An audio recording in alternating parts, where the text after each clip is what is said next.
eta lertxundi marokoarra.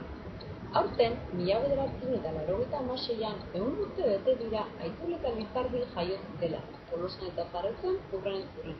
Bi olerkari hauek, idazlandi hauek jaio ziren urte berean, Euskal Herritik urrun Marokoko lurretan, Tangerren, euskaldunak hil zen, aita lertxundi Frantziskotara. 70 urte lehenago, Orion jaiotako Jose Frantzisko Lertxundi.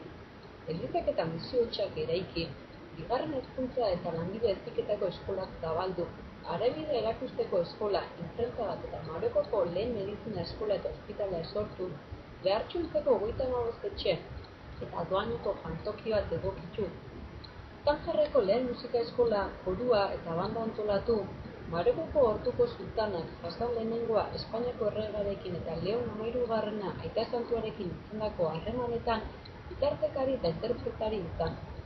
Hori denak omen zituen oriotarrak Afrikako lurretan.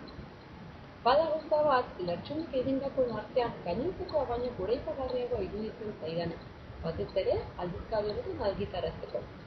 Marokoko arabieraren gramatika bat idatzi zuen, bera hil eta urte askotara ere, hara joandako atzerritarrek hizkuntza ikasteko erabiltzen segitu dutena. Zer nolako adorea eta maitasuna ez ote zuen jarri ia 30 urte zituela joandako euskaldunak, horren desberdinaren hizkuntza, filologia eta kultura aldetik ikasteko gramatika bat egiteko.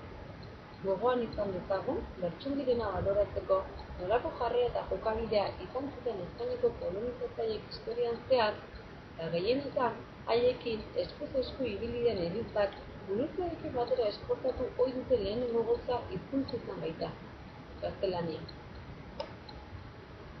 Aita Lertxundik, berbertako kultura eta hizkuntza landu behar direla adierazteko, bizitzeko egokitu zitzaion lurraldeko hizkuntza ikasten erakutsi zuen sentimentasuna eta kemena, eta ez itsutzez, ekintzez baizik, eredugarri beharko genituzte geure zorioneko hartularitza, administrazio edo zein delako honetan euskara egokitzen eta erabiltzen saiatzen ari garen guztiok.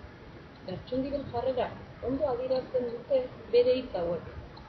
Hizkuntza ikastearen helburu bakarra bertakoekin harreman estuan jartzea da. Eta zerabilen jokaeragatik Espainiako gobernuak espainiaratzera behar zuenean atzerrian eramaten.